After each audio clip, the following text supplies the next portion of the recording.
दोस्तों, new year के अवसर पे हम लोग 11 to 13 जेपीएससी पीटी का पेपर नंबर 1 डिस्कस करेंगे, जिसकी वजह से काफ़ी स्टूडेंट का जो है प्रीलिम्स एग्ज़ाम क्लियर नहीं हो पाया। उनका जो है GS2 जो झारखंड स्पेशल है उसमें तो 70 क्वेश्चन सही हो गए, लेकिन पेपर 1 जो है किसी का 45 क्वेश्चन, किसी का 50 क्वेश्चन, और इस वजह से जो है 4-5 क्वेश्चन से जो है उनका सिलेक्शन नहीं हो पाया।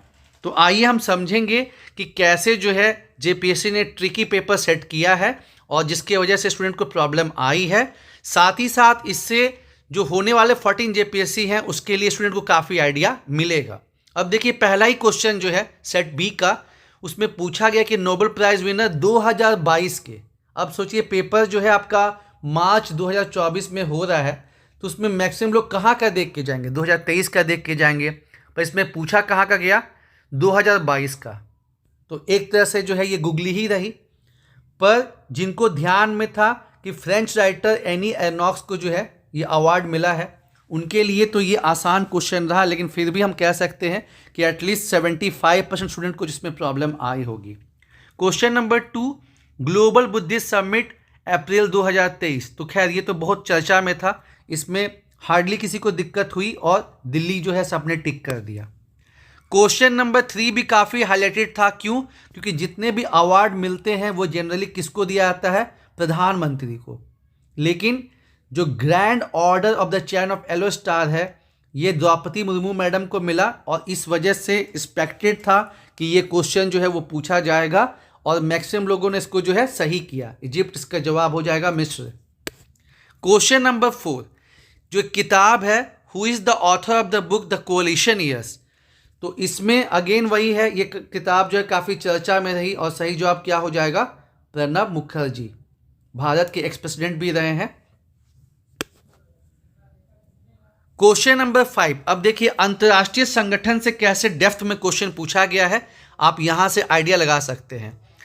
अब जिनको तो आइडिया है कि भाई इसमें कितने सदस्य हैं वो तो बना पाएंगे, लेकिन जिनको नहीं पता है वो फंस जाएंगे। ठीक है, इसमें 32 मेंबर नेशन है, तो पहला स्टेटमेंट तो ऐसे ही गलत हो गया, और हेडक्वार्टर जो है ब्रुसेल्स में है। अब बहुत लोग को हेडक्वार्टर तो पता था, लेकिन मेंबर्स को लेके वो काफ़ी जो है कंफ्यूज थे। और जनरली होता क्या है जेपीएससी में कि जहां ऑल और बोथ रहता है तो वो एटलीस्ट 90% में सही होता है, लेकिन यहाँ पे गुगली हुई है।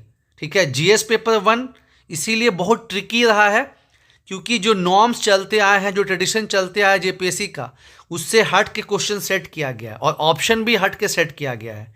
कई बार तो ऐसा लग रहा था कि 3 ऑप्शन जो है वो सही हैं। इसका सही जवाब क्या हो जाएगा, इसका हेडक्वार्टर जो है वो ब्रुसेल्स में है, ये सही है, बस यही सही है, और 32 कंट्रीज इसमें है। और यूक्रेन जो रशिया का वार चला उसके चलते ये काफ़ी न्यूज़ में रहा। ठीक है, क्वेश्चन हम लोग देखेंगे कि कैसे जो करंट से जोड़ा गया है ना, जो चीज़ें जो है करंट में रही हैं चर्चा में, वहाँ से क्वेश्चन बनाया गया है। अब देखिए, इंडिया में G20 समिट हुआ, तो यहाँ से क्वेश्चन बनना लाजमी ही था। ठीक है, तो पहला पॉइंट है कि इंडिया जो है G20 का जो प्रेसिडेंसी लिया 1 दिसंबर 2022 को, वो ऑस्ट्रेलिया से लिया। तो चलिए, ये तो लोगों को आइडिया रहा कि नहीं जी ये इंडोनेशिया से लिया गया है, इसके बारे में किसी को डाउट नहीं था कि स्टेटमेंट गलत है। लेकिन जो दूसरा स्टेटमेंट है कि पहला G20 समिट जो है ये वाशिंगटन में हुआ, अब ये वही लोग बना पाएंगे जिनको बहुत अच्छी नॉलेज है, मतलब इकोनॉमी की, और जो डिस्टर्बेंस हुआ था, फाइनेंशियल डिप्रेशन जो आया था, रिसेशन जो आया था, वही लोग बना पाएंगे। क्योंकि इसके पहले G7 जो है प्रीमियर फोरम था, G7 या जिसमें रशिया था G8 वाला, लेकिन जब आपको रिसेशन आया 2008 में, तो G20 की जो है बैठक होने लगी साल में 2-2 बार, और IMF, दो ऐसे ऑर्गेनाइजेशन है जो कि फुल फॉर्म में आ गए, है ना। तो इसमें सही क्या हो जाएगा, ओनली 2। पर अगेन जो है इसमें आपका नॉलेज का डेप्थ चेक किया जा रहा है। अब ये तो थोड़ा इजी क्वेश्चन है, यूनिफॉर्म सिविल कोड पे है, और इसका सही जवाब क्या हो जाएगा, आर्टिकल 44। अगेन मैंने आपको बताया ना कि उत्तराखंड गवर्नमेंट ने अपने यहाँ एक रेजोल्यूशन पास किया इसको इम्प्लीमेंट करने के लिए, इसलिए काफ़ी चर्चा में था यूनिफॉर्म सिविल कोड। अब वो कौन सा यूएस स्टेट है जिसने कि दिवाली के अवसर पे छुट्टियां घोषित की। तो अगर वही बात है कि अगर आपने करंट अफेयर्स अच्छे से पढ़ा है तभी आप इसको लॉस एंजलिस टिक करेंगे, वरना आप कंफ्यूज हो जाएंगे, जो इसका सही जवाब है। बढ़िया क्वेश्चन पूछा गया, बहुत अच्छा। एनसीईआरटी के क्वेश्चन पूछे गए और फिर जो अवार्ड भी पूछा गया, जैसे हमने पहला देखा कि 2022 का रहा, अब ये देखिए पद्मश्री अवार्ड पूछा गया कि कौन सही है। और जनरली क्या होता है ना कि आनंद कुमार जी जो है वो मतलब मैथमेटिशियन जाने आते हैं, तो लोग थोड़ा कंफ्यूज हुए इसमें, ठीक है, कि क्या होगा, क्योंकि मैक्सिमम तो जो है के बारे में तो पता ही नहीं था। तो इसमें से क्या करेक्टली मैच्ड है, तो जो सही है देखिए जानुम सिंह सोए जो है हो लिटरेचर, ठीक है। मूलचंद जो है ये मतलब डॉक्टर है, ट्राइबल को जो है काफ़ी सर्व किए। और जो पी कल्याण सुंदरम है, ये वाला ऑप्शन जो है ये लाइब्रेरियन रहे हैं, ये सही है, पी कल्याण सुंदरम। तो ऐसा ऐसा क्वेश्चन पूछा गया है कंफ्यूज करने वाला, आप देख सकते हैं। बाकी क्वेश्चन नंबर 10 तो इजी है थोड़ा, क्यों, क्योंकि जो कर्नाटक का हुबली स्टेशन है वो वर्ल्ड का लार्जेस्ट रेलवे प्लेटफॉर्म जो है वो डिक्लेयर हुआ है, तो ये तो काफ़ी न्यूज़ में था। फिर ये भी क्वेश्चन नंबर 11 भी जो है ये इजी है, chief guest for the Republic day in 2023, ये लोग तैयार करके आते ही हैं, प्रेसिडेंट ऑफ इंडिया। मतलब इजी क्वेश्चन भी दिए गए, मॉडरेट भी, और कुछ इतने टफ क्वेश्चन जो जनरली लोगों ने सुने नहीं थे। भारत सरकार जो है इंडियंस को सेव करने के लिए अलग अलग जैसे अपना स्कीम चलाती है, तो इसमें पूछा गया था कि जैसे ऑपरेशन देवी शक्ति, ऑपरेशन गंगा, ऑपरेशन अदिस अबाबा, तो ये भी काफ़ी चर्चे में था कि ऑपरेशन कावेरी, कि जो इंडियन सूडान में फंसे हैं उनके लिए ये ऑपरेशन चलाया गया, ऑपरेशन कावेरी। फिर जो है सेंट्रल विस्टा प्रोजेक्ट काफ़ी चर्चे में रही, तो which architect has design the new building of the Indian parliament, तो ये बिमल पटेल। ये भी जो बहुत फेमस क्वेश्चन है और लगभग सभी लोगों ने इसको सही किया, कोई प्रॉब्लम नहीं आई। क्वेश्चन नंबर 14, अब ये one of the toughest question है पेपर 1 का। देखिए कैसे, मतलब 4 स्टेटमेंट दिया गया है और G20 का समिट भी हुआ है। अब लोग जो है कंफ्यूज कि क्या CDRI जो है वो इसी में तो नहीं हुआ है, इसका हेडक्वार्टर कहाँ है, ठीक है। तो देखिए भारत ने क्लाइमेट चेंज के लिए और जलवायु परिवर्तन रोकने के लिए जो है अपना क्या क्या कदम उठाए हैं वो हमने डिटेल में कवर किया है, और नीचे डिस्क्रिप्शन में लिंक दिया गया है, उसको आप लोग जरूर से देखें यारो। जैसे इंडिया की वजह से जो है आपका अंतर्राष्ट्रीय सोलर अलायंस चालू हुआ, उसके बाद आपका CDRI तो है, ये आपदा प्रबंधन के लिए है। इसके अलावा जो है आपका ग्रीन क्रेडिट इनिशिएटिव स्टार्ट किया गया UAE के साथ, है ना। तो कुछ कुछ ऐसा स्टेप जो है भारत सरकार के द्वारा लिया गया है। तो CDRI जो है 2019 में भारत ने स्टार्ट किया था UN के साथ मिलके जो है, लेकिन ये UN की एजेंसी नहीं है यारो, ध्यान रखिएगा। बहुत से कंट्रीज़ के साथ मिलके, बहुत से कंट्रीज जो UN के मेंबर भी हैं उसके साथ मिलके इंडिया ने जो है ये CDRI प्रोग्राम स्टार्ट किया था 2019 में। लेकिन UN की जो है 17 स्पेशलाइज्ड एजेंसी है जिसमें ये शामिल नहीं है। प्लस जो G20 हुआ था इंडिया में, वहाँ भी कुछ कुछ इंपॉर्टेंट जो है डिसीजन आया, जैसे इंडिया और यूरोप को जोड़ने के लिए India middle east Europe economic corridor जो है, ठीक है, वो हो गया। आपका ग्लोबल बायोफ्यूल अलायंस का गठन हुआ। उसके बाद आपका डिजिटल प्लेटफॉर्म इंफ्रास्ट्रक्चर का हुआ, लेकिन कहीं भी CDRI का जिक्र नहीं हुआ। तो अगर आप करंट को फॉलो कर रहे होंगे तो आप तो एलिमिनेट कर सकते हैं कि C और D नहीं होगा। अब कन्फ्यूजन कहाँ जनरेट हुआ, काफ़ी लोग जो फंस गए कि क्या ये UN का एजेंसी है कि नहीं है। तभी मैंने आपको ये कहा कि जो भी अंतर्राष्ट्रीय संगठन है उसको आपको अच्छे से पढ़ना होगा, फिर चाहे वो UN हो, वर्ल्ड बैंक हो, IMF हो, WTO हो, जो भी है आपको जो है अच्छे से कवर अप करना होगा यार, तभी आप क्वेश्चन को अटेम्प्ट कर पाएंगे। मैंने कहा ना कि पेपर 2 में बहुत लोगों ने जो है 70 क्वेश्चन सही कर दिया, लेकिन पेपर 1 में वो फंस गए। तो उसका सही जवाब क्या हो जाएगा, 1। क्वेश्चन नंबर 15 अगेन एक कंफ्यूजिंग क्वेश्चन, ठीक है। क्यों कंफ्यूजिंग क्वेश्चन, क्योंकि देखिए जनरली लोग क्या सोचेंगे कि जहां बारिश कम होती है 30%, चलिए तो सही है, लेकिन जो ये क्रॉप्ड एरिया है, ठीक है ना, ये क्रॉप नहीं, ये इरिगेटेड एरिया होना चाहिए। इस वजह से लोग बी और सी में जो है कंफ्यूज हो गए, और इसका सही जवाब क्या हो जाएगा, कृषि सूखा किसको बोलते हैं, जहां पे लो सॉइल मॉइस्चर हो। सोचिए कितना डेप्थ में जो है क्वेश्चन पूछा गया है। और ये तो एक बहुत ही फेमस मतलब सेंटर है, Indian national centre for ocean information services, जो कि हैदराबाद में है। पर उन्हीं के लिए आसान है जिन्होंने पढ़ा है, क्योंकि बाकी लोग जो एलिमिनेट करेंगे वो क्या सोचेंगे कि ओशियन की बात की गई है और जो सेंटर है वो भी सागर के किनारे होना चाहिए, तो या तो मुंबई होगा या तो कोलकाता होगा। एलिमिनेट करेंगे और वो जो है फंस जाएंगे। क्वेश्चन नंबर 17, ठीक है। अब ये पूछा गया है यासो लेक के बारे में कि ये जो है लद्दाख में स्थित है। ये लद्दाख का पहला हेरिटेज साइट है under the biological diversity act, और इसको जो है कहते हैं हम लोग बर्ड्स पैराडाइज, और जो है ये सतलज रिवर। तो देखिए लद्दाख और सतलज रिवर का कोई मेल ही नहीं है, ठीक है। आपको पता है कि उस साइड में जो भी है क्या, झेलम नदी है सबसे टॉप पे, और सतलज जो है इधर आपका पंजाब के साइड में है, ठीक है। पंजाब हिमाचल प्रदेश जो है इधर सतलज नदी है, ठीक है ना। तो 1 और 4 तो मतलब हो नहीं सकता है, तो ये भी कट गया, ये भी कट गया, है ना। अब आपका 3 चीज बचा हुआ है, प्लस यहाँ पे क्या बात किया गया है, बायोलॉजिकल डाइवर्सिटी, और यहाँ बर्ड्स का बात किया गया है, तो ये कुछ मिलता जुलता लग रहा है। तो इसका सही जवाब जो है 1, 2 एंड 3 हो जाएगा। अब क्वेश्चन नंबर 18, लकड़ावाला कमेटी। अब जानते हैं दोस्तों कि जो मिसलीनियस है उसमें आपको 8 टॉपिक दिए गए हैं, और वहां से जो है 15 क्वेश्चन बनता है यारो। नीचे डिस्क्रिप्शन में लिंक दिया गया है कि कैसे जो है मिसलीनियस से क्वेश्चन जो है पूछे जाते हैं, उसको आप जरूर से देखिए।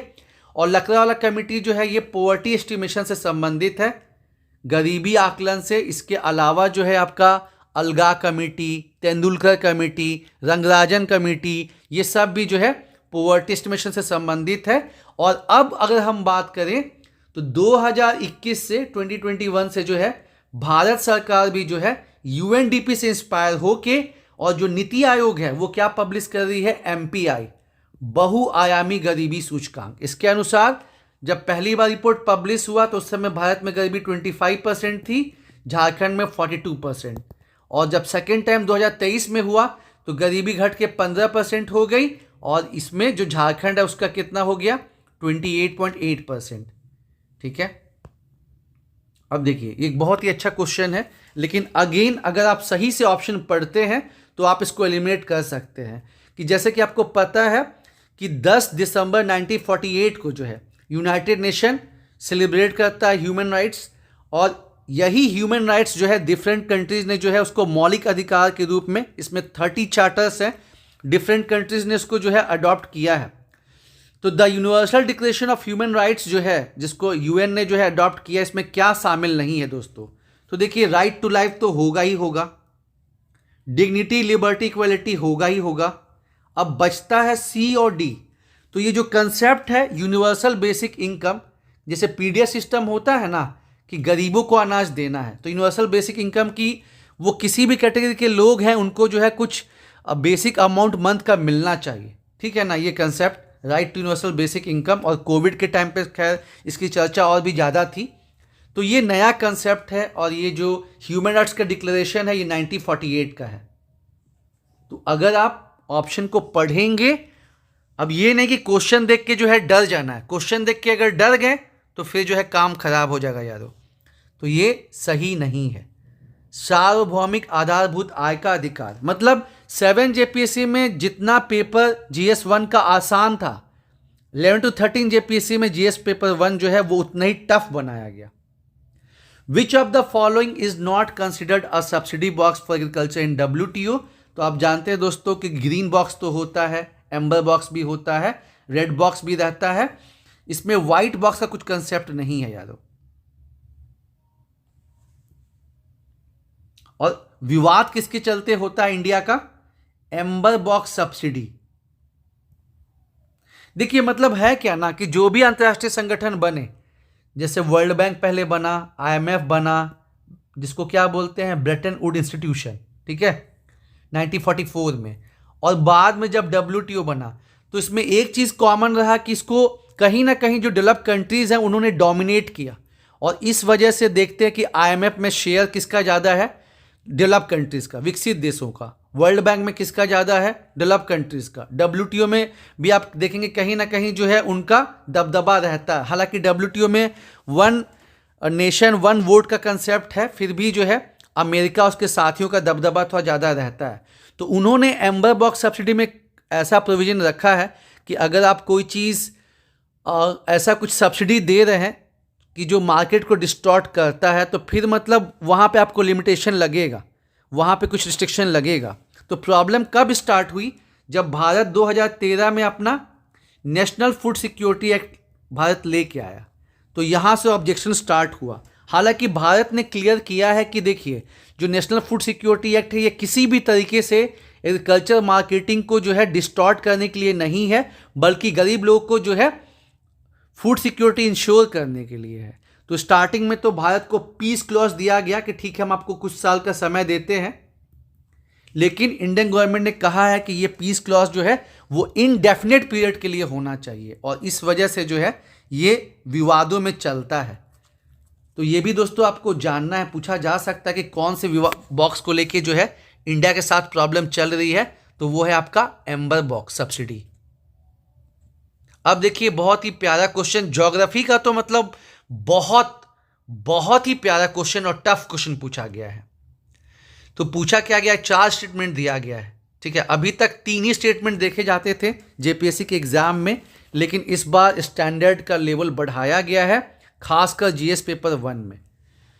तो देखिए its content decreases from west to east, इसका जो कंटेंट है वो पश्चिम से पूरब की तरह जो है सैंड कंटेंट जो है वो घटता है।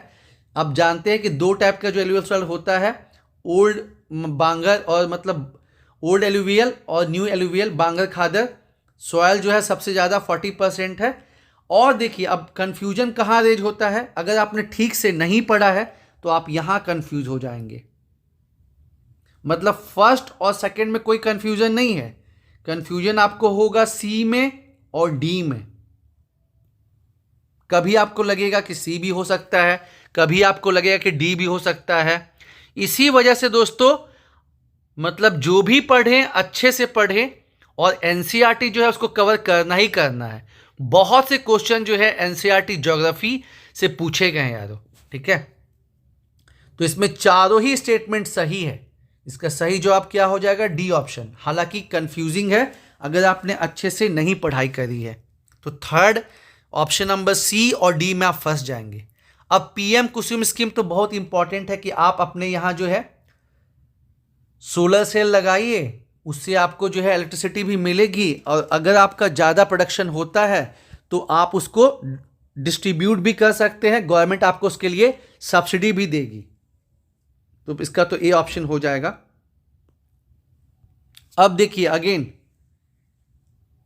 क्योंकि अनएम्प्लॉयमेंट, मैंने आपको बताया ना दोस्तों कि जो पॉवर्टी और अनएम्प्लॉयमेंट है ये आपके मिसलिनियस में दिया हुआ है, और अब डेफिनेशन पे फोकस किया गया है।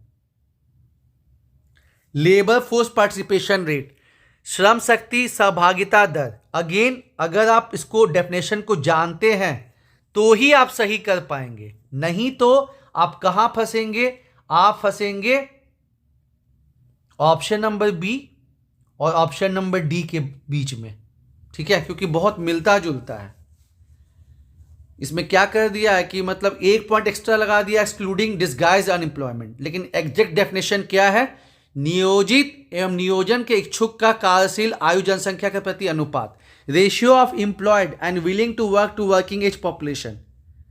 बहुत अच्छा ऑप्शन सेट किया गया है और कंफ्यूजिंग ऑप्शन सेट किया गया है। तो सही जवाब क्या हो जाएगा यादव, D नहीं होगा, B होगा।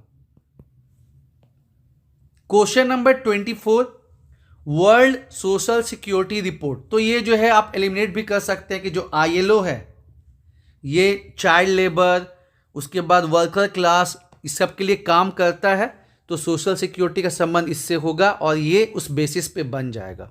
इस क्वेश्चन को हम उतना टफ नहीं कह सकते हैं। अब देखिए एक बहुत ही प्यारा और यूपीएससी का कॉपी पेस्ट क्वेश्चन है। यूपीएससी ने क्वेश्चन जो है 2015 में शायद पूछा था, खराई कैमल्स वाला, कि खराई कैमल्स के बारे में कौन सी बात सही है, कि एक रेयर कैमल है जो कि लद्दाख में पाया जाता है, ठीक है, ऊंट। क्योंकि देखिए लद्दाख भी जो है ना वो रेगिस्तान ही है, कोल्ड डेजर्ट है वो। ऐसा मत समझिए कि जो लद्दाख है तो मतलब जैसा दिखाता है या जैसा लोग इमेजिन करते हैं, वैसा नहीं है, ये कोल्ड डेजर्ट है। Their name is derive from the local word khara meaning सेलाइन।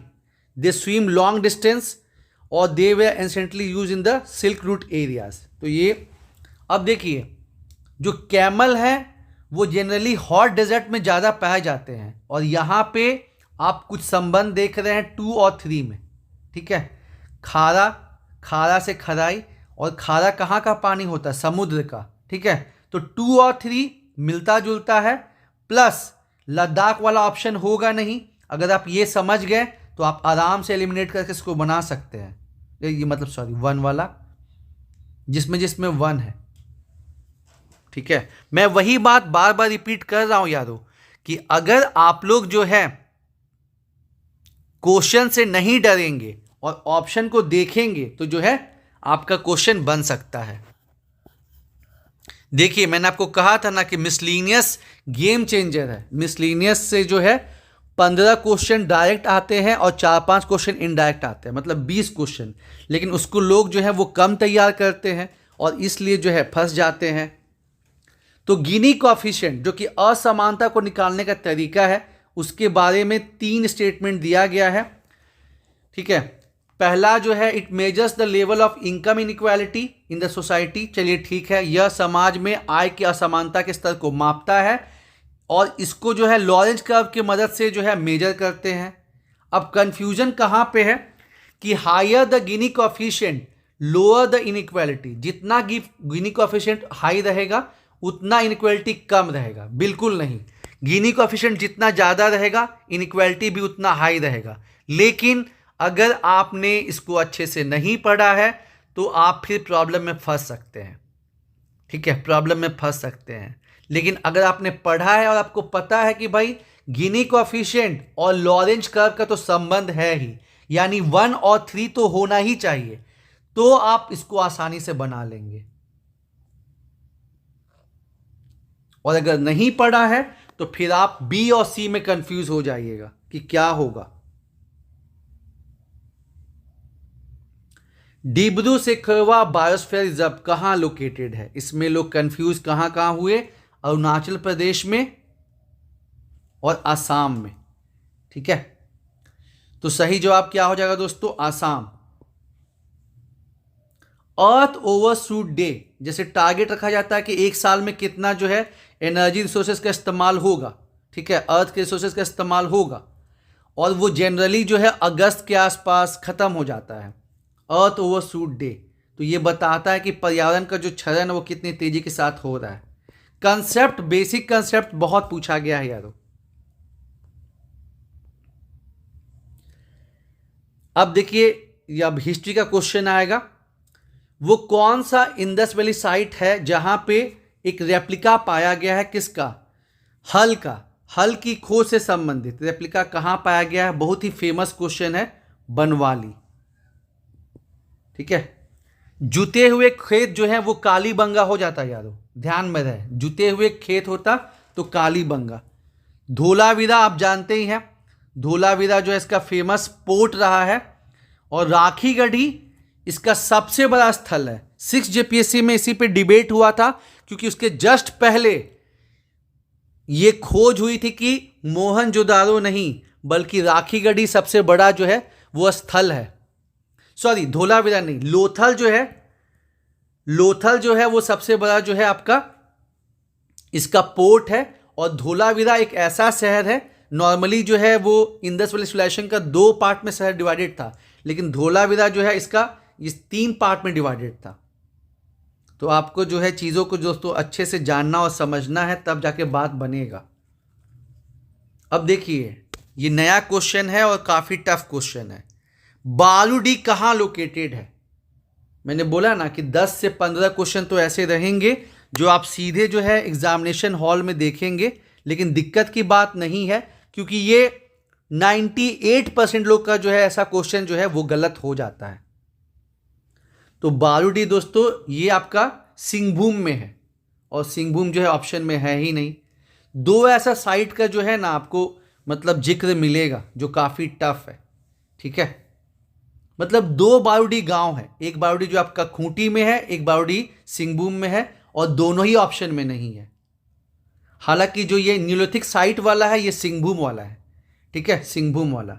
अब ये देखिए क्वेश्चन नंबर जो 31 है ये मौर्य प्रशासन से है और बहुत टफ क्वेश्चन है, और बस गनीमत ये मनाइए कि सारे ऑप्शन जो है वो गलत दे दिए गए, इसलिए इसके लिए सबको मार्क्स दिया गया है।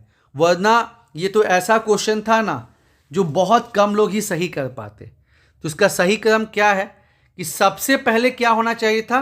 समग्रहण। समग्रहण में जो है आपको 10 गांव शामिल होते हैं, ठीक है ना। सबसे छोटा स्ट्रक्चर जो है वो समग्रहण रहा, 10 गांव वाला समग्रहण। उसके ऊपर जो है लगभग 200 गांव, 200 गांव को मिला के क्या बोलते हैं आप? करवाटिका। करवाटिका जो है समग्रहण जो हो गया, उसके ऊपर करवाटिका 200 गांव। उसके ऊपर 400 गांव, 400 गांव मतलब क्या हो गया आपका? द्रोणमुख। द्रोणमुख 400 गांव, और उसके बाद 800 गांव स्थानिका। आप देख सकते हैं कितना डेप्थ में। हालांकि एक चीज मैं कहना चाहूंगा, चाहे वो 6th जेपीएससी हो, चाहे 7 to 10th हो, या अभी वाला जेपीएससी हो, हिस्ट्री का क्वेश्चन तो भाई साहब एक अलग लेवल का रहता है, ठीक है। हिस्ट्री का क्वेश्चन अलग लेवल का रहता है। तो इसमें सारे ही ऑप्शन गलत हैं। जैसे मैंने आपको बताया कि सबसे पहले समग्रहण होना चाहिए था, और कहीं भी जो है समग्रहण नहीं दिया है, इसलिए जेपीएससी ने सबके लिए सबको जो है इसमें मार्क्स अलॉट कर दिया है, सबको नंबर दे दिए गए हैं।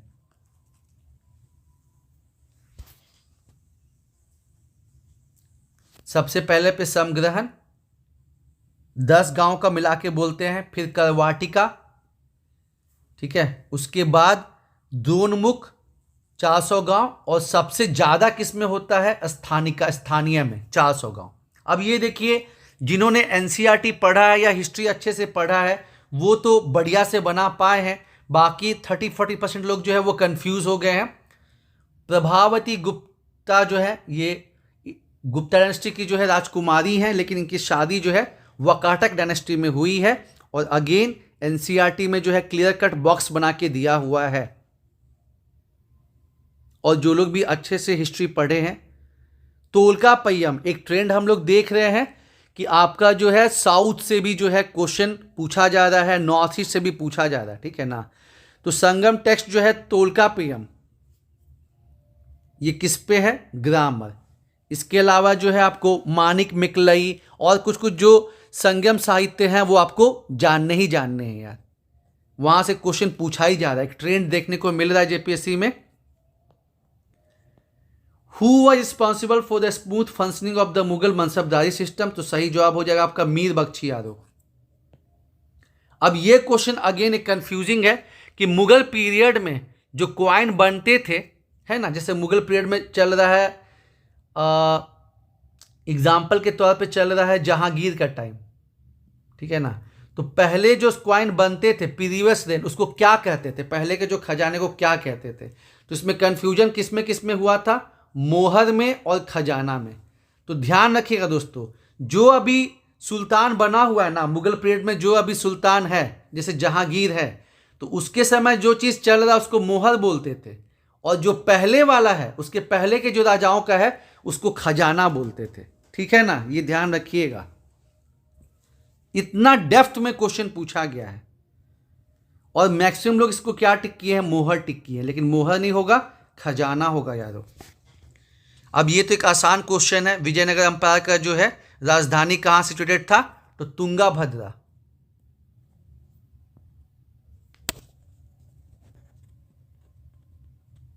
अब ये क्वेश्चन नंबर 37, इसमें सारे ही ऑप्शन जो है वो सही हैं, और इसमें क्या पूछा था? क्या करेक्ट नहीं है, तो इसीलिए 2 नंबर सभी लोग को दे दिए गए। क्वेश्चन नंबर 31 में और क्वेश्चन नंबर 37 में। अब इसमें से पूछा गया कि कौन सा पेंटर जो है जहांगीर के टाइम पे नहीं था। तो जिन लोगों ने अच्छे से पढ़ाई की है उनको तो मतलब पता ही होगा कि जो ख्वाजा अब्दुल समद है ये हुमायूं के साथ आए थे। लेकिन जिन्होंने नहीं पढ़ा है फिर तो आप एलिमिनेट करना बहुत मुश्किल है यार। अब ये देखिए 1931 बहुत ही फेमस सेशन है ये कराची वाला। ये तो सभी लोगों ने जो है इसको दोस्तों बनाया ही बनाया है। आप देख सकते हैं कि क्वेश्चन जो है उसका क्या पैटर्न है यारो। ये बढ़ते हैं क्वेश्चन नंबर 40। किसने ये कहा था कि जो रेत वाली सिस्टम है ये भारत में पहले से प्रचलित रही है। अब आप जानते हैं कि जो रेत वाली सिस्टम है उससे कैप्टन रीड भी जुड़े हुए हैं और थॉमस मुनरो भी। तो कंफ्यूजन इन दोनों में था, लेकिन पहले मुनरो ने इसको स्टार्ट किया था।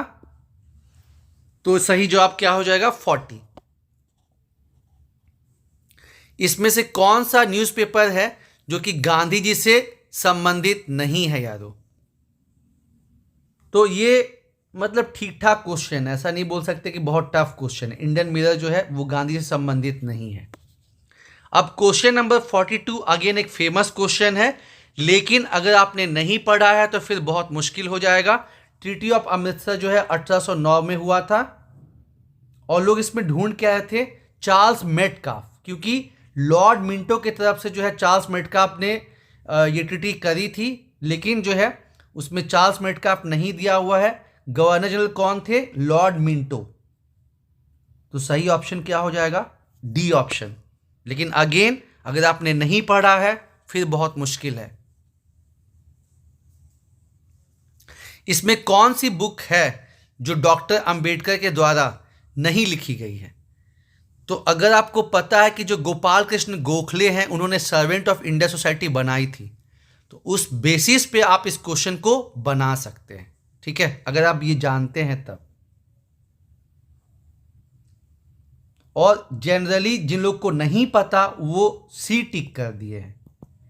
जबकि जो यंग हिल्टन कमीशन बनी थी जिसने जो है आरबीआई का जो है फॉर्मेशन किया, यंग हिल्टन कमीशन में भी जो है अंबेडकर साहब का जो है कुछ सजेशन गया था यारो। क्वेश्चन नंबर 44 अगेन 4 स्टेटमेंट दिया गया है। बोले ना एक नया चीज देखने को मिला है जेपीएससी में कि जो 3 स्टेटमेंट दिया जाता था वो 4 स्टेटमेंट दिया गया है।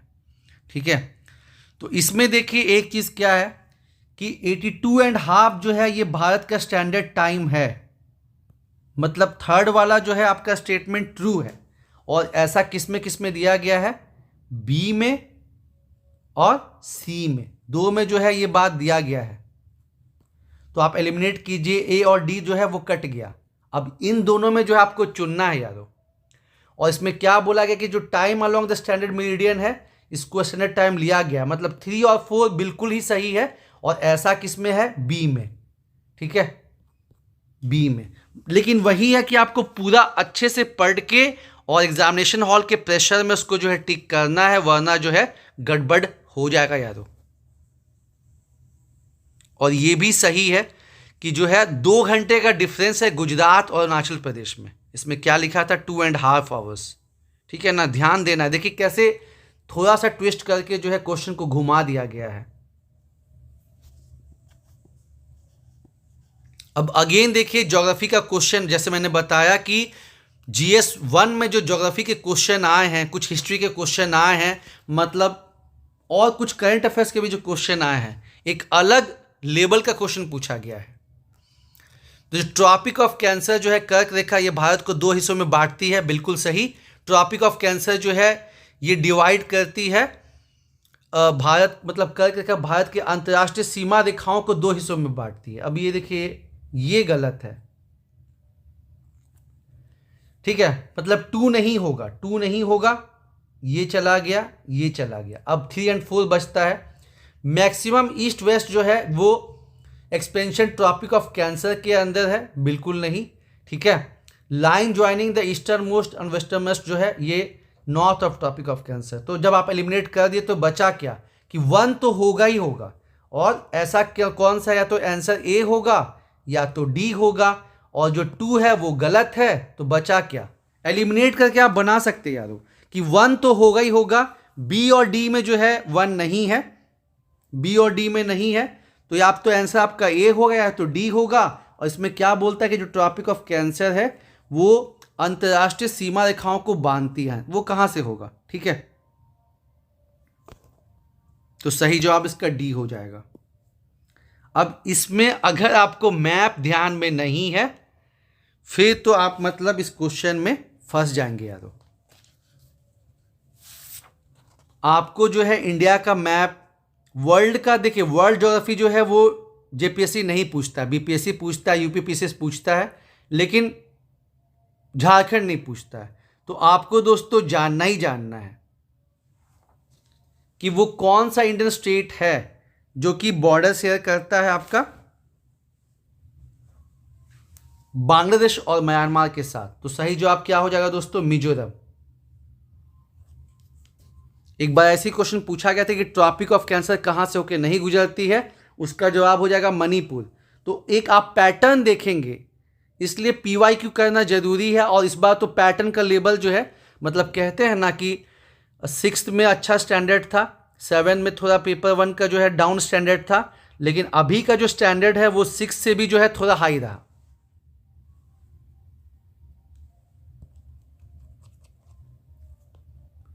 (47) north to south Western Ghats को जो है उस लोकली किस नाम से जानते हैं? तो देखिए नॉर्थ टू साउथ से जाना था, हमको तो पता है कि नीलगिरी साउथ में होता है, तो ये तो होगा नहीं। अब आपको ए, बी और डी, देखिए कितना बढ़िया ऑप्शन जो है दोस्तों सजाया गया है, कितना बढ़िया ऑप्शन दिया है। तो अगर आपको पता है कि कार्डमम हिल सबसे साउथ में है तभी आप जो है बना पाएंगे। लेकिन अगेन देखिए सह्याद्री है और कार्डमम हिल्स है, मतलब जिसने भी ऑप्शन सेट किया है उसको 21 तोपों की सलामी है यारों, ठीक है ना। तो अब आपको पता होना चाहिए कि सह्याद्री, फिर नीलगिरी, फिर अन्नामलाई, फिर cardamom hills. Mind blowing question भी है, माइंड ब्लोइंग ऑप्शन भी है यारों। क्वेश्चन नंबर 48, ये तो एक आसान क्वेश्चन है कि कौन सी नदी है जो अरेबियन सी में नहीं गिरती है, ठीक है ना। तो आपको कृष्णा, कावेरी, गोदावरी, तीनों जो मेजर रिवर्स है वो किधर फ्लो करती हैं? बे ऑफ बंगाल में। मैंगो सावर्स एनसीईआरटी क्वेश्चन दोस्तों, और अगर आपने नहीं पढ़ा है तब आप फंस जाएंगे, है ना, तब आप फंस जाएंगे। तो ये बॉक्स बना के दिया गया एनसीईआरटी में, क्लास 9 वाले एनसीईआरटी में भी है, क्लास 11 वाले एनसीईआरटी में भी है। केरला और कर्नाटक में ये होता है। क्वेश्चन नंबर 50, ऐसा क्वेश्चन जिस पे बहुत डिबेट चला, बहुत डिस्कशन चला। देखिए ये एनसीईआरटी से क्वेश्चन उठाया गया है, बस यहां पे जो सेंट्रल पार्ट लिखा गया है ना एनसीईआरटी में, वहां पे दिया गया है नॉर्थ वेस्टर्न पार्ट, लेकिन इसी में लोग कंफ्यूज हो गए, ठीक है ना, कि 1 ऑप्शन तो सही है भाई, वेस्टर्न और सेंट्रल पार्ट भी, क्योंकि थोड़ा ड्राई ही रहता है एमपी वाला इलाका, तो ये होना ही होना चाहिए। यानी या तो आंसर 1 होना चाहिए या तो जो है आंसर डी होना चाहिए। इसी में लोग फंसे रह गए, क्योंकि आप एक पॉइंट पकड़ते हैं फिर जो है आपको वो सही चाहिए ही चाहिए। तो फाइनली जेपीएससी ने जो उसके 2 आंसर को सही माना, बी और सी दोनों को ही सही माना, क्योंकि देखिए ये एक ऐसा क्रॉप है जो कि ड्राई स्पेल को जो है रजिस्ट करता है, और बीइंग ए रेनफोर्ड क्रॉप। लेकिन देखिए चौंकाने वाली बात क्या है ना, कि अगर आपने एनसीईआरटी नहीं पढ़ा है तो आपको 3 और 4 ये दोनों जो है गड़बड़ लगेगा कि ये दोनों एक साथ नहीं हो सकते हैं, ठीक है। लेकिन ये दोनों ही चीज है कि राजस्थान जो है इसके प्रोडक्शन में लीड तो करता है, लेकिन जो उसका प्रति एकड़ जो प्रोडक्शन है ना वो बहुत कम है बाकी स्टेट के मुकाबले में। तो 3 भी सही है, 4 भी सही है। इसी वजह से लोग कंफ्यूज हो गए, बहुत कंफ्यूज हो गए, ठीक है ना। तो लास्ट में जो आंसर जेपीएससी ने माना है बी और सी दोनों को ही सही माना है,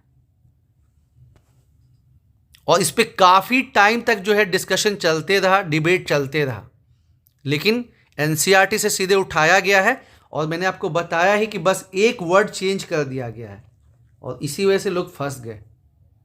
यहां पे सेंट्रल पार्ट की जगह पे उसमें क्या दिया है, नॉर्थ वेस्टर्न पार्ट। अब देखिए अगेन, अगर आपको नहीं पता है तो आप इसको नहीं बना पाएंगे। ड्राई लैंड फार्मिंग 51, शुष्क भूमि की जो खेती है वो कहां की जाती, मतलब उसको क्या, मतलब कहां पे ये बोलते हैं ड्राई लैंड फार्मिंग। सोचिए क्या ऑप्शन हो सकता है। बहुत ही प्यारा क्वेश्चन है। Less than 25 centimetre, less than 50 centimetre, less than 75 centimetre. तो देखिए जो लेस देन 25 है उसको तो हम डेजर्ट बोलते हैं, तो ए होगा नहीं। और बचा क्या, बी और सी। अब आपको सोचना कि इसका क्या जवाब होगा यारो।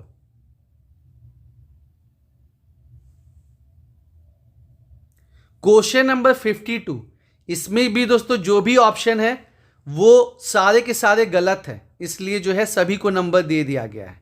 ठीक है, देखिए कैसे बेसिक कंसेप्ट, बेसिक जो है चीज़ों से क्वेश्चन बनाया गया है, एनसीईआरटी से कैसे क्वेश्चन को घुमाया गया है ना। इसमें भी है ऑप्शन नंबर 52 में सभी को जो है मार्क्स दे दिए गए हैं। एक मिनट रुकिएगा। On the basis of population size, again बढ़िया क्वेश्चन है। मतलब बहुत से ऐसे क्वेश्चन है जिसको आप एक झटके में नहीं बना सकते, आपको जो है एलिमिनेट करना पड़ेगा, तभी आप दोस्तों इसको बना पाएंगे।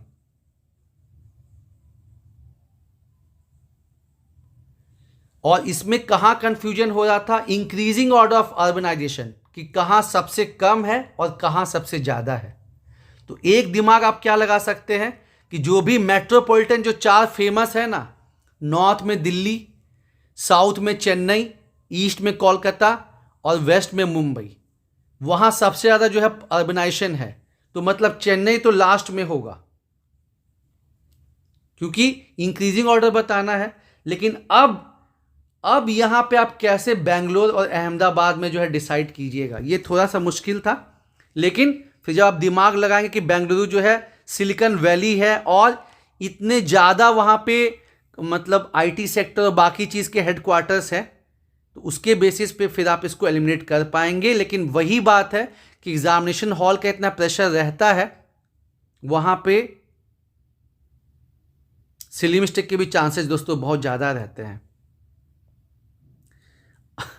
अगेन मैंने बोला ना कि देखिए इधर आप देखिए, एक लाइन से ही ऐसा ऐसा क्वेश्चन दिया गया है ना कि कहीं ना कहीं आप गलती करेंगे ही करेंगे। कि जो इलेक्शन कमीशन का जो प्रोविजन है ये किस कंट्री से इंस्पायर्ड है। आप दोस्तों जानते ही हैं कि इंडिया ने जब अपना संविधान बनाया तो जितने भी मेजर कंट्रीज हैं वहां से उनके संविधान को मंगाया गया और उसके बाद जो है क्वेश्चन को फ्रेम, मतलब उसके बाद अपने संविधान को बनाया गया है। भारत का जो संविधान है विश्व का लॉन्गेस्ट रिटन डॉक्यूमेंट है, कॉन्स्टिट्यूशन है। तो इसमें लोग कंफ्यूज क्या हुए, यूके में और यूएसए में। लेकिन कुछ कुछ ऐसी चीजें हैं जो भारत ने बोरो नहीं किया है, वो भारत का अपना है। तो उसका सही जवाब क्या हो जाएगा, 54 का डी होगा यारो। क्वेश्चन नंबर 55 एक बढ़िया क्वेश्चन है, लेकिन अगर आप पॉलिटी पढ़ते हैं तो आपके लिए आसान क्वेश्चन है कि नॉर्मली तो राज्यसभा अपर हाउस है और लोकसभा लोअर हाउस है, लेकिन लोकसभा को सारे पावर, बहुत से पावर दिए गए हैं। कुछ कुछ ऐसा मैटर है जो राज्यसभा को है, उसमें से एक ये भी है कि अगर राज्यसभा चाहे तो पार्लियामेंट जो कि जनरली केंद्र सूची पे नियम बनाती है, वो राज्य सूची पे भी नियम बना सकती है आर्टिकल 249 के अंदर। साथ ही साथ जो ऑल इंडिया सर्विस है उसका भी जो गठन है वो राज्यसभा के द्वारा ही किया जाता है। और एक चीज, जब उपराष्ट्रपति को हटाना है तो उनको हटाने की जो प्रक्रिया है, जैसे अभी धनखड़ साहब को हटाने की प्रक्रिया स्टार्ट हुई थी, तो वो भी जो है केवल राज्यसभा में ही हो सकता है। अब देखिए बेसिक पूछा गया है कि इसमें से कौन सा आर्टिकल है जो ये कहता है कि जो डीपीएसपी है ये कोर्ट के द्वारा इन्फोर्सेबल नहीं है। इसमें कंफ्यूजन कहां हुआ था, 36 में और 37 में यादव। सही जवाब क्या हो जाएगा, आर्टिकल 37। और यूपीएससी ने एक बार ऐसा क्वेश्चन पूछा था कि वो कौन सा चीज है जो देश को चलाने के लिए फंडामेंटल है, और वो भी आर्टिकल 37 में दिया गया है।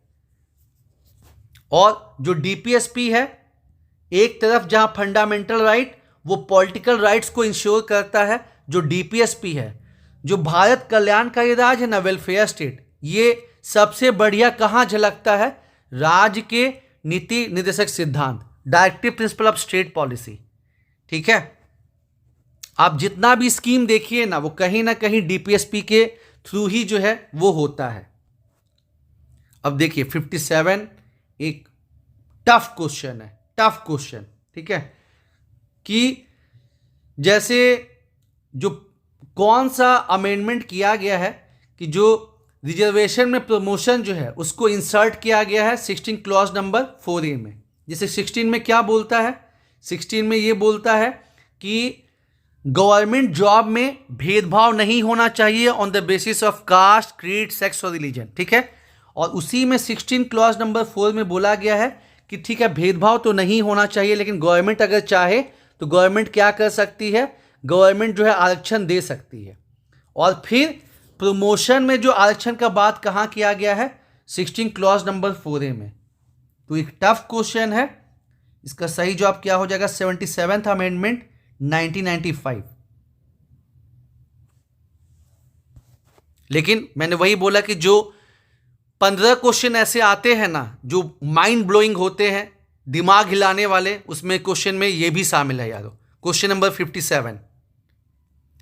अब ट्राई, इसमें देखिए अगेन 4 आपको स्टेटमेंट दे दिए गए और आपको बताना है क्या सही है। इसका एस्टेब्लिशमेंट जो है 1997 में हुआ, एक स्टैच्यूटरी बॉडी है, इस्टेब्लिश किया गया टेलीकॉम सर्विसेज को रेगुलेट करने के लिए, और हेडक्वार्टर जो है मुंबई में है। अब अगेन लोग कहां फंस रहे थे? बी में और डी में, बी में और डी में, क्योंकि मैंने अब वही बताया कि जनरली अभी तक जेपीएससी क्या करता आया है कि जहां ऑल ऑफ द अबव देता है तो वो जनरली 90% में सही होता है। लेकिन यहां पे क्या है कि इसका हेडक्वार्टर जो है मुंबई में नहीं है, नई दिल्ली में है यादव। तो इसका सही आंसर क्या हो जाएगा? 1, 2 एंड 3। लेकिन वही बात है कि ये तय कर पाना कि ये हेडक्वार्टर मुंबई में है या नहीं है, मुश्किल है। लेकिन सही जवाब इसका क्या है? बी। टफ क्वेश्चन में ये भी शामिल होगा। वो कौन सी कमेटी है जो कि इंक्वायरी मतलब हुई थी पंचायती राज के वर्किंग के लिए? ठीक है, इसका सही जवाब क्या हो जाएगा? इसमें जो है ऑल ऑफ द अबव होगा। हालांकि कुछ लोग कंफ्यूज कहां हो गए कि बलवंत राय मेहता कमेटी जो है, इसके पहले तो पंचायती राज व्यवस्था चालू ही नहीं हुई थी। ठीक है ना, तो उस कॉन्टेक्स्ट में भी कुछ लोग सोचने लगे थे। मतलब होता है, डिपेंड करता है कि उस समय आप क्या माइंड में आपका स्ट्राइक करता है।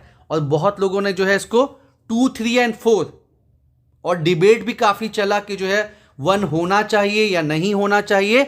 लेकिन फाइनली जो है जेपीएससी का आंसर क्या आया? डी आया। गुड गवर्नेंस डे, अभी कुछ ही दिन पहले जो है श्री अटल बिहारी वाजपेयी का जो बर्थडे आता है उसको सेलिब्रेट किया जाता है गुड गवर्नेंस डे के रूप में, तो 25 दिसंबर। तो ये मतलब बहुत ही फेमस क्वेश्चन, और इसमें स्टूडेंट को प्रॉब्लम नहीं आई।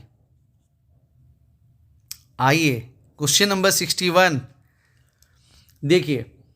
कैग के बारे में 3 स्टेटमेंट दिया गया है, आपको पूछा गया है कि इसमें से क्या नहीं सही है। ठीक है, tough question, a tough question. इसमें क्या बोला गया है कि क्या नहीं सही है कि जो उनके जो एक्सपेंसेस होते हैं उस पर वोटिंग की जा सकती है, वो एलिजिबल नहीं है फर्दर एम्प्लॉयमेंट के लिए। और जो कैग है उनको रिमूव किया जा सकता है किस बेसिस पे? इनकैपेसिटी और misbehaviour after address by both the houses of parliament. सोचिए, कैग का जिक्र कहां पे है? आर्टिकल 148 से 150 में इनका जिक्र है कैग के बारे में। और अंबेडकर साहब ने जो कैग का पोस्ट है इसको सबसे इंपॉर्टेंट एग्जीक्यूटिव पोस्ट बताया है, क्योंकि ये गवर्नमेंट का जो है ऑडिटिंग करते हैं। ठीक है ना, गवर्नमेंट जो भी खर्च करती है, चाहे वो स्टेट गवर्नमेंट हो चाहे वो सेंट्रल गवर्नमेंट हो, कैग उसका जो ऑडिटिंग करती है और सेंटर पे जो है वो 3 रिपोर्ट सौंपती है प्रेसिडेंट को और स्टेट में सौंपती है गवर्नर को। और कौन सा कमेटी है जो कैग का फ्रेंड कहलाता है? तो public account committee, friend and philosopher of CAG. तो देखिए यारों, जैसा आप जानते हैं ना कि जो कंसोलिडेटेड फंड है उसमें जो है 2 पार्ट होता है। कंसोलिडेटेड फंड ऑफ इंडिया में 2 पार्ट है। एक होता है जिस पे वोटिंग होती है और एक पार्ट ऐसा होता है जिस पे मतलब जो चार्ज फंड होता है, उसमें जितने भी इंपॉर्टेंट संवैधानिक पोस्ट है उसका जो है पैसा वहीं से जाता है और उस पर वोटिंग नहीं होती है। क्योंकि आप खुद सोचिए कि अगर कैग जो कि गवर्नमेंट का ऑडिटिंग करता है और ये सरकार के पास पावर आ जाए कि वो उसकी सैलरी को जो है वो वोट कर सकती है, तब समझिए क्या होगा। गवर्नमेंट बोलेगी कि अगर तुमने मेरी कोई भी प्रोजेक्ट में कमियां निकाली तो मैं तुम्हारा वोटिंग जो है उसको कम कर दूंगा, मतलब तुमको जो खर्च मिलता है उसको कम कर दूंगा। ठीक है, तो 1 तो बिल्कुल भी गलत है, 1 हो ही नहीं सकता है कि उसको चार्ज किया जाए। ठीक है, तो अब देखते हो ऑप्शन में कहाँ कहाँ है, ए और डी। ठीक है ना, और कैग को हटाना भी मुश्किल है यारों। ठीक है, कैग को हटाना भी मुश्किल है, तो ये गलत नहीं है, ये सही है। क्योंकि सोचिए आप, अगर कैग को हटाना आसान रहेगा तब कितना टफ हो जाएगा, तो सही जवाब क्या है? केवल 1, ओनली 1। और आप देख ही सकते हैं क्या धमाकेदार, अभी हम लोग बात कर रहे थे कि हिस्ट्री के कुछ क्वेश्चन, ज्योग्राफी के बहुत सारे क्वेश्चन, और अब आइए पॉलिटी के देखिए धुआंधार क्वेश्चन। Question number 62। कुछ ही दिन पहले सुप्रीम कोर्ट का डिसीजन आया था सिडिशन को लेके कि जो ब्रिटिश एरा का जो है जो सिडिशन का जो एक्ट है वो लागू नहीं होगा और जो गिरफ्तारी है वो सिडिशन को लेके नहीं होगी क्योंकि इसका मिसयूज किया जा रहा है। ठीक है ना, तो इसमें क्या पूछा गया है कि जैसे आप जानते हैं कि जो भी मौलिक अधिकार है, fundamental right, they are not absolute. जैसे आपको जो है right to freedom of religion है 25 से 28 में, लेकिन जैसे कोविड में आपने देखा था कि मंदिरों को बंद कर दिया गया था और वहाँ पे पूजा पाठ बंद कर दी गई थी। सिमिलरली मस्जिद में भी ऐसा ही हुआ था। तो मतलब आपको मौलिक अधिकार में चीज़ें तो दी गई हैं, जैसे आर्टिकल 19 में आपको बोलने की स्वतंत्रता है, लेकिन आपका भाषण जो है वो दंगा नहीं क्रिएट करना चाहिए, वैसा प्रॉब्लम नहीं होना चाहिए। ठीक है ना, तो इसमें कंफ्यूजन अगेन 2 ऑप्शन ऐसे दिए गए हैं जिसमें लोग जो है कंफ्यूज हो सकते हैं। और मैंने वो बात कही ना कि GS2 में आप देखेंगे कि जहां भी ऑल आ गया या बोथ आ गया वो आपको जो है सही हो जाएगा, लेकिन GS1 में, और ये शायद पहली बार ऐसा हो रहा है कि 4 ऑप्शन दिए गए प्लस ऑप्शन इतना जो ट्विस्टिंग बनाया गया है ना कि लोग कंफ्यूज हो जाए। तो इसमें लोग कंफ्यूज हुए C में और D में। ठीक है ना, लेकिन जो एक्सेप्शन है उसमें सिडिशन संविधान में मेंशन नहीं है, उसमें सिक्योरिटी ऑफ स्टेट, डिफेमेशन और पब्लिक ऑर्डर। लेकिन अगेन मैंने आपको जो बताया कि 15 क्वेश्चन ऐसे जो दिमाग हिला सकते हैं, उसमें ये भी शामिल है। ठीक है, उसमें ये भी शामिल है। Question number 63। अब आप जानते हैं कि झारखंड जो है ये 5वीं अनुसूची में आता है, 5th शेड्यूल में। ठीक है, झारखंड जो है ये आपका 5वीं अनुसूची में आता है और जो भी 5वीं अनुसूची में आता है वहाँ पे एक अलग टाइप का पंचायती राज सिस्टम लागू होता है जिसको हम लोग क्या बोलते हैं, पेशा अधिनियम। तो इसको पूछा गया है कि वो कौन सी कमेटी है जिसके रिकमेंडेशन पे पेशा अधिनियम को लागू किया गया। ठीक है, तो ये आपका जो है भूरिया कमेटी, बहुत इंपॉर्टेंट है दोस्तों। देखिए झारखंड जो है इसमें ट्राइबल पॉपुलेशन अच्छा खासा है, तो उससे जुड़ी हुई जो चीज़ें हैं, चाहे वो आपका ट्राइबल सब प्लान हो, जनजाति उपयोजना, इसको कौन से 5 ईयर प्लान में लाया गया 5th में, या उससे संबंधित जो है एक्ट्स हो, वो सब आपको दोस्तों जानना बहुत ज़रूरी है। जैसे कि उनको एक्सप्लोटेशन को बचाने के लिए एक SC/ST एक्ट जो है बना था, शेड्यूल कास्ट के लिए भी, शेड्यूल ट्राइब के लिए भी, प्रिवेंशन ऑफ एट्रोसिटीज एक्ट। तो ये कब का है? तो ये है आपका 1989 का। ठीक है, तो ये सारा चीज़ दोस्तों आपको जानना समझना बहुत ज़रूरी है। हमने नीचे एक वीडियो दिया है जिसमें ट्राइबल के रिलेटेड में बहुत सारी चीज़ें समझाई हैं, उसको आप ज़रूर से देखिए कि जो इंडियन गवर्नमेंट है उन्होंने जनजाति को बचाने के लिए, जैसे कि सिंपल ये भी पूछ सकता है ना कि कौन सा आर्टिकल है जिसमें शेड्यूल्ड ट्राइब का जिक्र किया गया है, तो ये आपका आर्टिकल 342 है, जिसमें प्रेसिडेंट डिसाइड करते हैं कि कितने जो है मतलब और कौन कौन से जो कम्युनिटी है वो ट्राइब में आएंगे, और 700 प्लस जो है शेड्यूल्ड ट्राइब हैं, अनुसूचित जनजाति हैं। ये दोस्तों ध्यान में रखिएगा, काफ़ी इंपॉर्टेंट है। और हमने जो है शेड्यूल्ड ट्राइब के प्रोटेक्शन के लिए क्या क्या स्टेप्स उठाए गए हैं भारत सरकार के द्वारा, चाहे वो सामाजिक हो, संवैधानिक हो, इकोनॉमिक हो, वो सारा चीज़ डिस्कस किया है। आप लोग नीचे देखिए इसमें जो बाकी है, Ashok Mehta committee, GVK Rao committee, Balwant Rai Mehta committee, ये भी जो है पंचायती राज से संबंधित हैं। लेकिन इसमें क्या बात किया गया कि एक्सटेंशन, क्योंकि जो जनजाति जो ट्राइबल लोग हैं उनका अपना पहले से जो है व्यवस्था चलते आया है, जैसे संथालों का हो गया मांझी परगना सिस्टम, उड़ांव का हो गया पढ़ा पंचायत सिस्टम, तो इस वजह से भूरिया सिंह कमेटी का जो है ये हो गया। क्वेश्चन नंबर 64, वो कौन सा क्षेत्र है जिसमें सेकेंड 5 ईयर प्लान का जो एम्फेसाइज मतलब फोकस था। तो देखिए दोस्तों, भले 5 ईयर प्लान खत्म हो गया है, लेकिन आपको इसको अच्छे से पढ़ना है और समझना है, प्लस ये मेंस के सिलेबस में भी है JPSC के, और आपको जो है 7 to 10 JPSC में 5 ईयर प्लान से क्वेश्चन भी पूछा गया था। तो फर्स्ट 5 ईयर प्लान जो था दोस्तों वो हैरिस डॉमर मॉडल पे आधारित था, उसका फोकस क्या पे था, एग्रीकल्चर पे। लेकिन जो सेकेंड 5 ईयर प्लान था वो PC महालनोबिस मॉडल पे बेस्ड था, उसका फोकस कहाँ पे था, इंडस्ट्रियल सेक्टर पे। तो ये आपको देखना है दोस्तों, ठीक है, जो भी 5 ईयर प्लान है उसको आपको अच्छे से कवर अप करना है, किसका जो है कौन से मॉडल पे बेस्ड रहा, उसका फोकस एरिया क्या रहा, इसको आपको दोस्तों जरूर से ध्यान देना है, यहां से क्वेश्चन पूछता ही पूछता है। क्वेश्चन नंबर 65, वो कौन सा इंडेक्स है जिससे जो है शहरों में, अर्बन एरियाज में जो है गरीबी को कैलकुलेट करते हैं। देखिए कितना सारा क्वेश्चन जो है गरीबी और जो है अनएम्प्लॉयमेंट से कितना सारा क्वेश्चन जो है, हमने पहले गिनी कोएफिशिएंट देखा, लकड़ावाला कमेटी देखा, आप देख सकते हैं यारों, ठीक है। तो CPI जो एग्रीकल्चर लेबरर्स है, ये मतलब होता है कि रूरल एरिया के लिए, और जो अर्बन एरिया के लिए है वो आपका CPI IW है।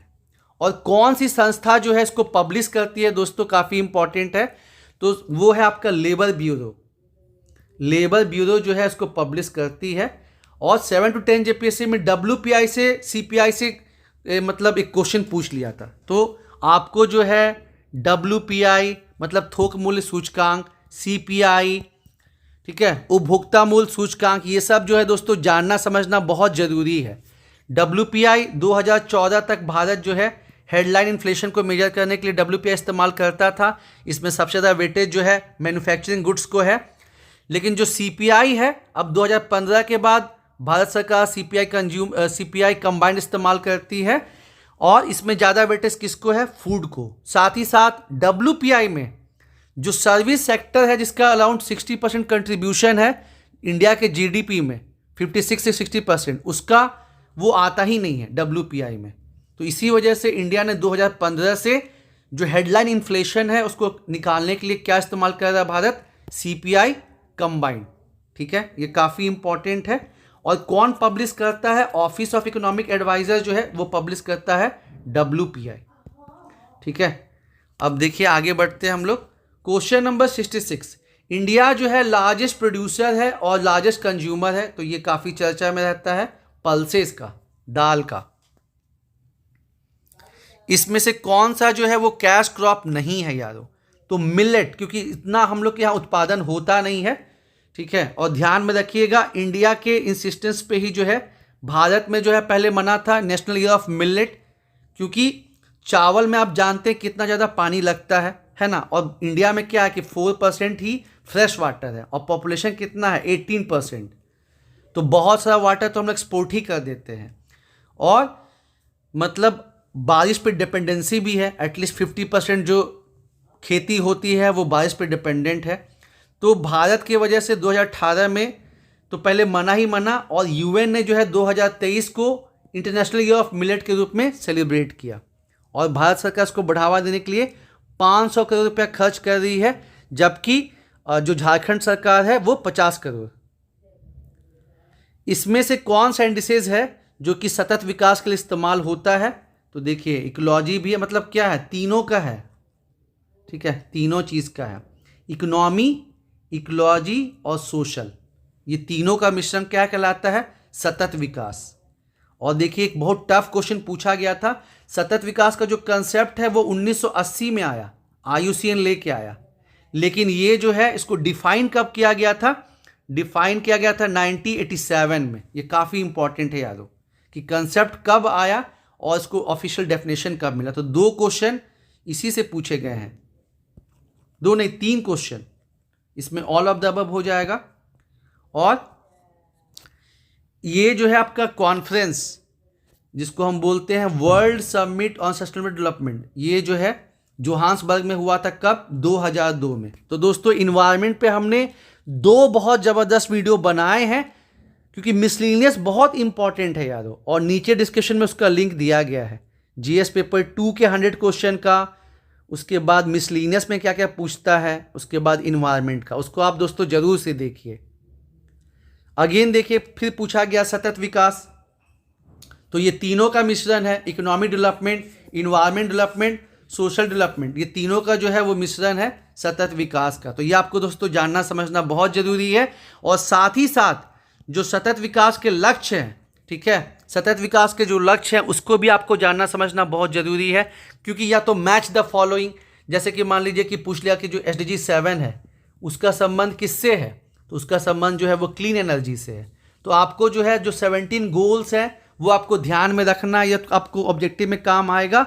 और साथ ही साथ आपको दोस्तों मतलब मैच द फॉलोइंग, जैसे यूपी में जो है क्या किया था, यूपी में आपको एक साइड जो है गोल्स का नाम दे दिया गया था, SDG जैसे मान लीजिए आपका हो गया 13, SDG आपका हो गया 2, ठीक है, SDG हो गया आपका 7, और फिर इसको मैच करना था कि जैसे क्लीन एनर्जी, स्वच्छ ऊर्जा, उसके बाद आपको जो है हंगर को ख़त्म करना है, 0 हंगर, फिर क्लाइमेट चेंज, तो आपको मैच करना है, ठीक है। तो 13 का जो है वो जलवायु परिवर्तन से संबंधित है, 2 जो है वो बोलता है 0 हंगर, 7 जो है वो बोलता है क्लीन एनर्जी, तो आपको उसको देखना है। अब देखिए यही क्वेश्चन है जिसमें 95% लोग कंफ्यूज हो गए, क्योंकि इसमें क्या बोलता है कि ये अस्तित्व में कब आया। मैंने बोला ना कि जिसने भी GS पेपर 1 के क्वेश्चन और ऑप्शन को सेट किया है उसको 21 तोपों की सलामी है। यहाँ पे 98% लोग कंफ्यूज हो गए और आराम से कॉन्फिडेंटली 9087 मारे, जबकि ये पूछा क्या कि अस्तित्व में कब आया, तो अस्तित्व में आया था ये 1980 में दोस्तों, IUCN को द्वारा।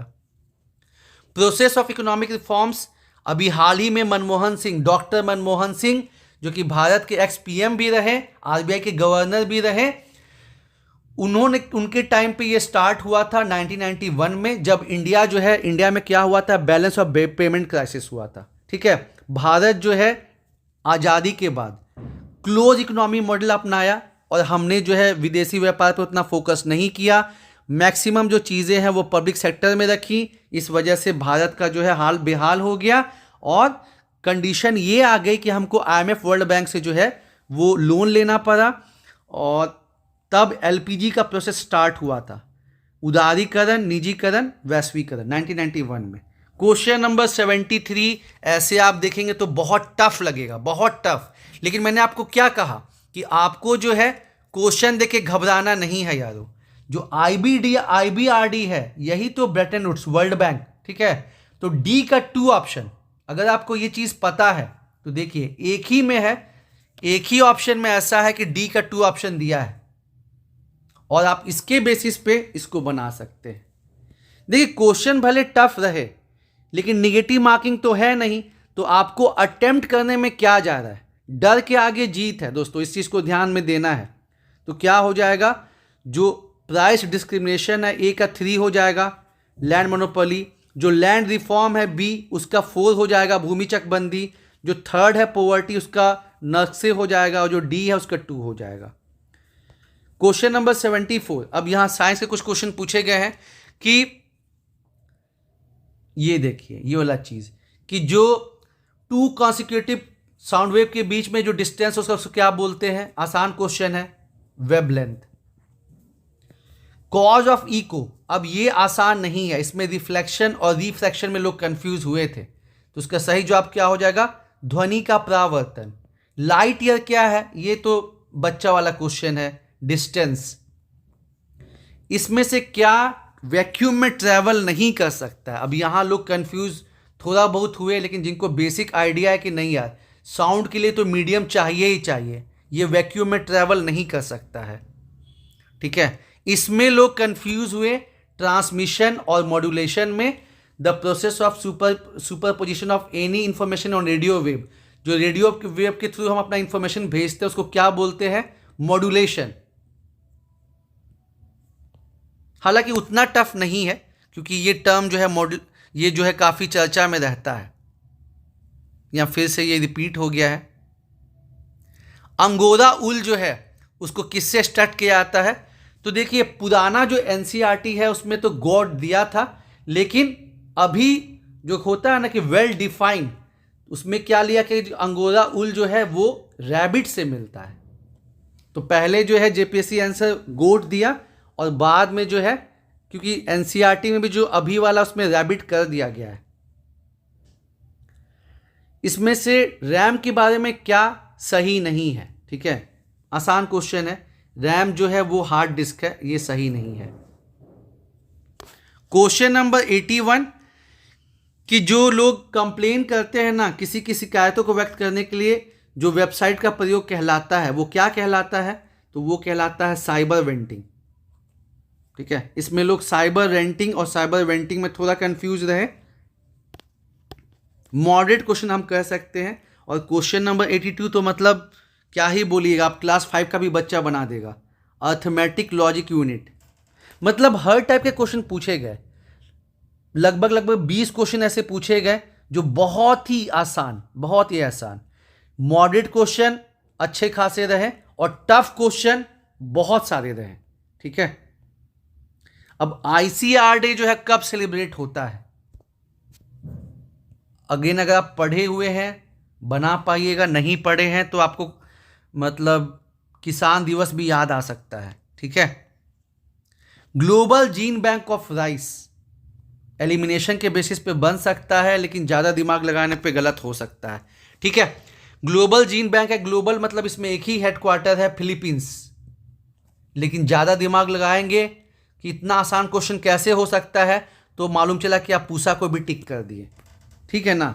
मतलब एक्सेस दिमाग नहीं लगाने का है, बट वही है एग्जामिनेशन का प्रेशर ऐसा रहता है कि कई बार जो है 2 + 2 4 होता है, ये भी हम भूल जाते हैं।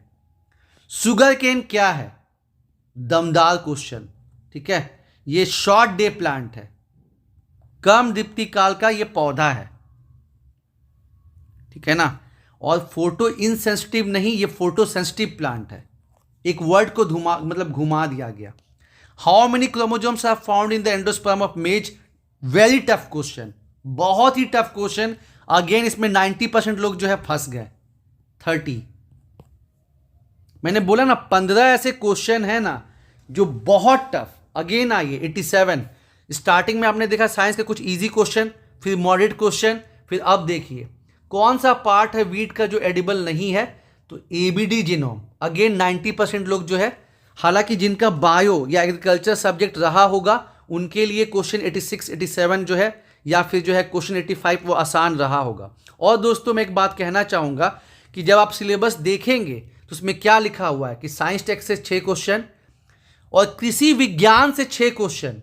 तो आपको फोकस जो है फिजिक्स केमिस्ट्री बायोलॉजी पे उतना ज़्यादा नहीं रखना है, क्योंकि 2 question physics, 2 question chemistry, 2 question biology से आएगा। लेकिन एग्रीकल्चर साइंस पे आपको जो है 6 क्वेश्चन है, और आईटी एंड कम्युनिकेशन उससे आपको 3 क्वेश्चन है। इसलिए मैंने कहा कि आपको सिलेबस बाय हार्ट होना चाहिए यारो, नहीं तो बहुत प्रॉब्लम आएगी। अल्कलाइन सॉइल जो है उसको कैसे ठीक कर सकते हैं? तो इसमें हमेशा जो है कंफ्यूजन हो जाता है अल्कलाइन और जो है आपका एसिडिक सॉइल को लेके, ठीक है ना। अल्कलाइन और एसिडिक सॉइल को लेके हमेशा कंफ्यूजन होता है। तो देखिए जब अल्कलाइन सॉइल रहेगा ना तब वहाँ जिप्सम का इस्तेमाल करेंगे, और जब एसिडिक सॉइल रहेगा तो वहाँ लाइम का इस्तेमाल करेंगे। ठीक है, तो अल्कलाइन सॉइल वाला हो जाएगा आपका 88 का बी।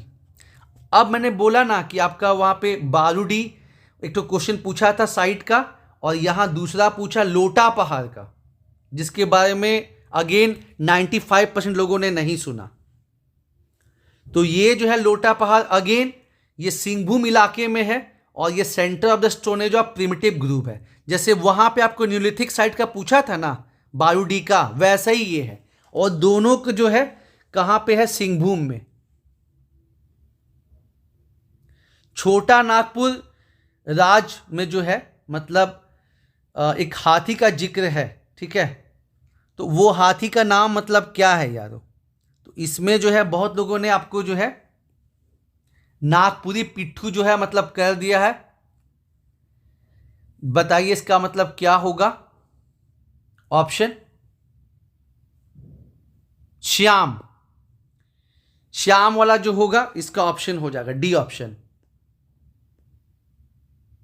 रोहिणी जो one of the major centre रहा है 1857 रिवोल्ट का, ये कहां पे है? तो ये तो खैर आसान है, देवघर।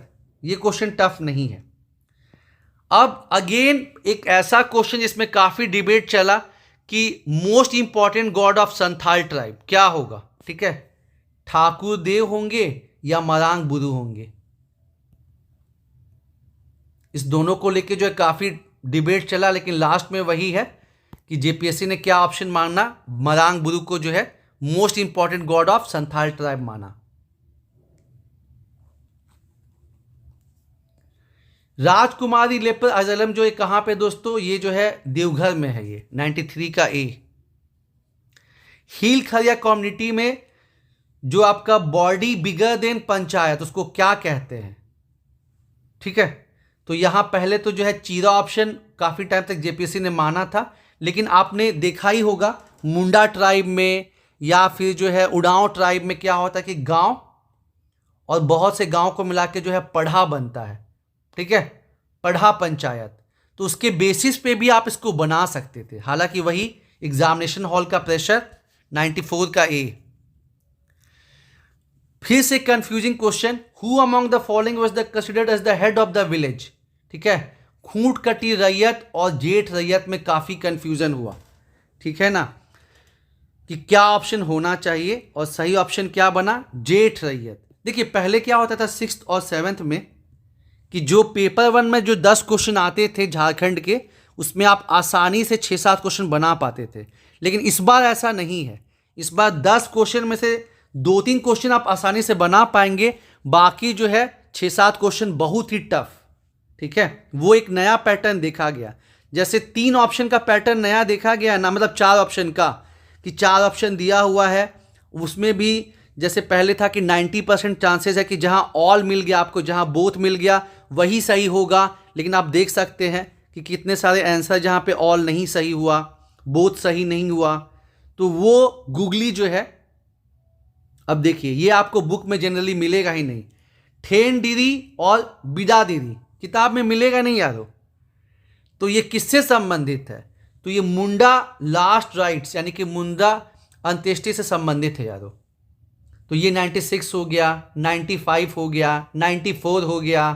फिर यहाँ राजकुमारी वाला भी ये टफ क्वेश्चन है, मरांग बुरु वाला हो गया। लगातार 6-7 क्वेश्चन जो है ना ये बहुत टफ दिया गया। अब देखिए, in which year was Giridih connected with the railways? ये जनरली आपको मिलेगा नहीं, जनरली आपको मिलेगा नहीं। तो इसको भी वो आपने बताया जो 15 क्वेश्चन जो नहीं सुना हुआ है और बहुत टफ है उस कैटेगरी में आते हैं। फेमस पिलग्रिम सेंटर पारसनाथ जो है वो सबसे क्लोज किस में है? मधुबन। क्वेश्चन नंबर 99, ये आसान क्वेश्चन है। क्यों? क्योंकि आपको पता है योगा दिवस 21 जून को मनता है, 5 जून को इन्वायरमेंट डे है, 22 अप्रैल को अर्थ डे है। तो बचा क्या? ठीक है, आराम से एलिमिनेट करके बन जाएगा। अब ये अगर आपका पढ़ा हुआ है तो आपके लिए आसान क्वेश्चन है, नहीं पढ़ा हुआ है तो बहुत टफ क्वेश्चन है। ठीक है, इसका सही जवाब क्या हो जाएगा? मध्य प्रदेश। तो दोस्तों उम्मीद है आपको ये डिस्कशन पसंद आई होगी और आपने देखा ही होगा कि कैसे जो है ऑप्शन को ट्विस्ट किया गया, बेसिक कंसेप्ट पूछे गए, और कुछ तो ऐसे क्वेश्चन रहे जिसको जो स्टूडेंट सुने भी नहीं हो, वैसा भी क्वेश्चन कम से कम 10-12 तो दिया ही गया है। तो इसी वजह से आपको एनसीईआरटी जो है वो करना ही करना चाहिए, खासकर ज्योग्राफी का।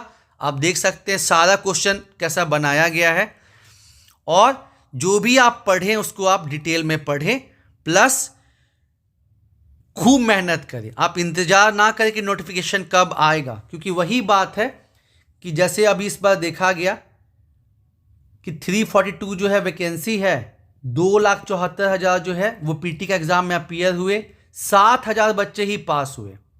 यहाँ मैक्सिमम लोग इसलिए फेल हो जाते हैं क्योंकि वो इंतजार करते हैं कि नोटिफिकेशन आएगा और उसके बाद हम तैयारी चालू करेंगे, और वहीं पे प्रॉब्लम हो जाता है यारों, ठीक है ना। वहीं पे जो लोग हमेशा तैयारी कर रहे हैं उनसे आप पीछे हो जाते हैं। तो इसी वजह से आपको ये दिमाग में रखना है कि झारखंड में कंपटीशन बिहार और यूपी से कम है, लेकिन जो लोग पढ़ने वाले हैं, जो जेपीएससी के दीवाने हैं, वो हमेशा जेपीएससी की तैयारी में लगे रहते हैं। और इसी वजह से अगर शॉर्ट नोटिस पे भी, जैसे जनवरी में फॉर्म लास्ट में आता है और मार्च में एग्ज़ाम होता है, इतना कम टाइम मिलने के बावजूद भी जो है कट ऑफ 123 जाता है, ठीक है ना। तो वही है, आपको उस कैटेगरी में आना है और आपको जो है डेली जो है अपनी पढ़ाई को जारी रखना है। चाहे पेपर 1 पढ़िए, चाहे पेपर 2 पढ़िए, इससे आपको बहुत बेनिफिट मिलेगा और आपको सक्सेस का जो चांस है वो बढ़ेगा यारों।